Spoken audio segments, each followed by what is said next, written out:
Hey, Face-to-Face English 112. It's Miss Brewer here, and I just want to go over some stuff for this week with you.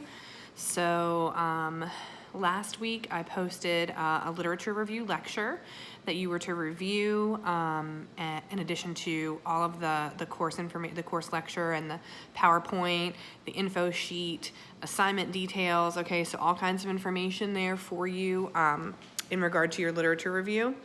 And this week you need to write the rough draft of your literature review. So I'm not gonna, go back through everything I went over last week. Make sure you've watched that lecture video, make sure you've utilized all the resources, and you have a good idea of how to write a literature review. It's really helpful to look at that student example of a literature review because that was done for my class, so you can see what it is that I want. So make sure that you utilize all of those resources, okay? I extended your annotated bibliography to Sunday night, and that is on the schedule to get graded this week, most likely midweek, so you can look for those grades. I need to express the importance of doing the attendance assignments in here now. So Journal 7, in parentheses it says attendance assignment, you got to do those. That's what counts as your attendance. Otherwise you're being marked absent in the class, so don't do that.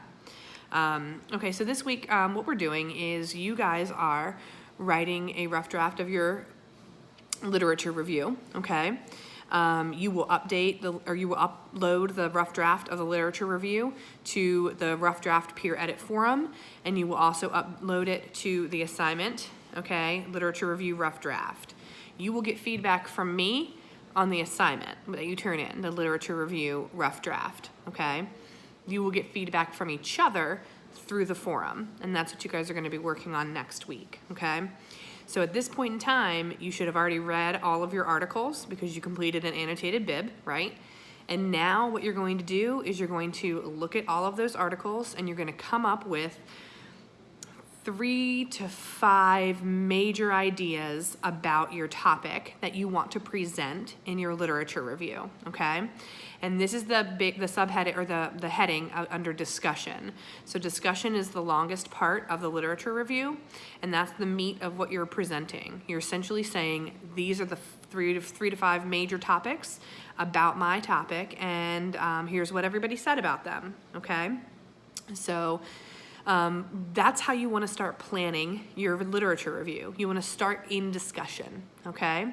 And you essentially want to think about, like, when we did like MLA outline, think about those Roman numerals, right? Okay, so now your Roman numeral is like a major idea, okay? So if I was doing that prison to pipeline or school to pipeline, school to prison pipeline, I can speak, topic, then my main things that I might want to cover, my Roman numerals, all right, or what's going to be my subheadings in my discussion might be the history, okay, and that might be one thing that I talk about, and then I might talk about minorities and who is getting sucked into it that way, whether it be by race, by class, by gender, whatever.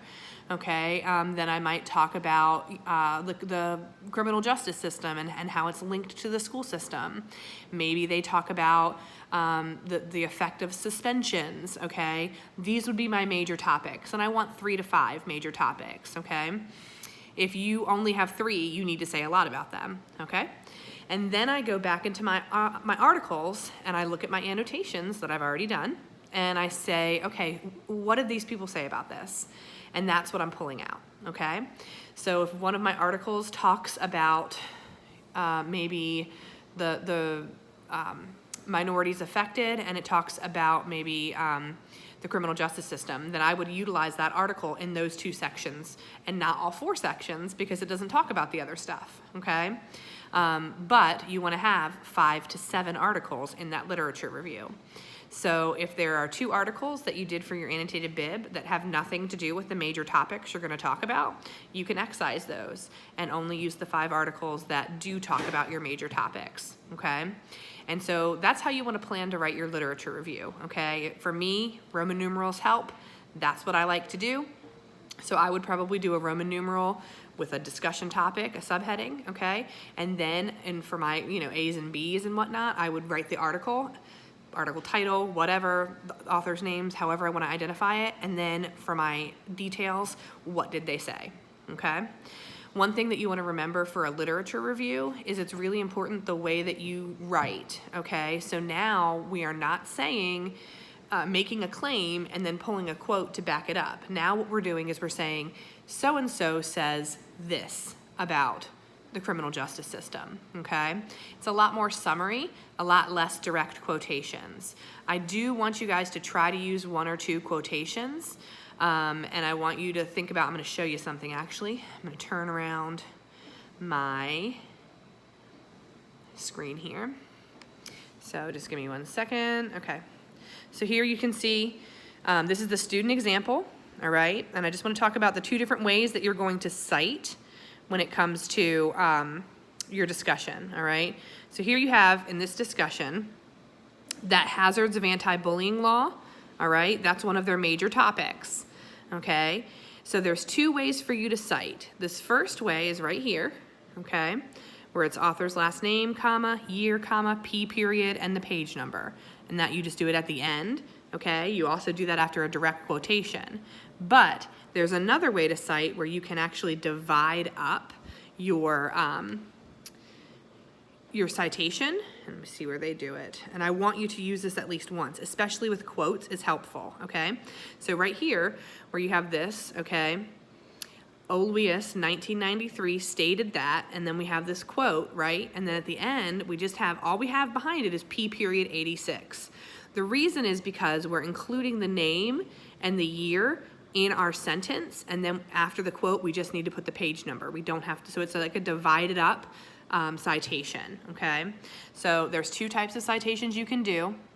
Most of the time, you'll probably just do the full citation, all right? But I would like to see some of those divided up citations in your literature review as well. Try not to do too many direct quotations. Try to limit it to like under 5 at least, and probably less than that. I'd like to see 1. But the purpose of a literature review is not to directly quote someone. It is to say, overall, here's what people are saying about this topic. Really think about the paradigm shift in the way that you're writing. Please take some time to read that student example, all right, and utilize those resources that I've provided, okay? If you haven't done your attendance assignment from last week, which is Journal 7, please do that. I'm going to put it on my schedule to grade that on Wednesday, and if it's in by Wednesday, I will not count you as absent for this week because we are, you know, changing what we're doing here, okay? So I'm not gonna count it as late, and I'm not gonna count it as absent. You can get it into me by Wednesday morning, okay, by the time I sit down to grade. Please also utilize my virtual office hours. I logged in this morning, no one showed up, 9 to 10 a.m., all right? I'm here to help you if you have questions, concerns, complaints, whatever. You might need some one-on-one help with a literature review. I'm here for you every day, 9 to 10. Check in. And if you guys have questions and you just want to shoot me an email, you can do that as well. All right, so get to writing. This is the last huge writing assignment you guys are going to do for this class, so let's finish up strong, okay? And I'll check in with you guys next week.